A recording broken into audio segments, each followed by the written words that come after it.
Today, we're going to discuss when we're placing an EEPROM in the field with a blank EEPROM.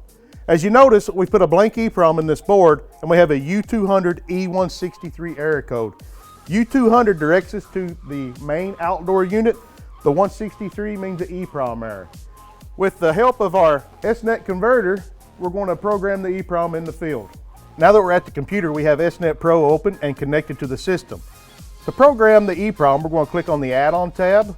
Then we're going to click on Outdoor EEPROM right. We replace the EEPROM in the main outdoor unit. That is designated by the 00. 01 shows that that is a sub. So first we're going to select the file that we're going to write. All EEPROM files are noted as an SRC file. This file goes to this outdoor unit. We're going to select it. Then we're going to check the box beside the outdoor main, and then we're going to click Write option.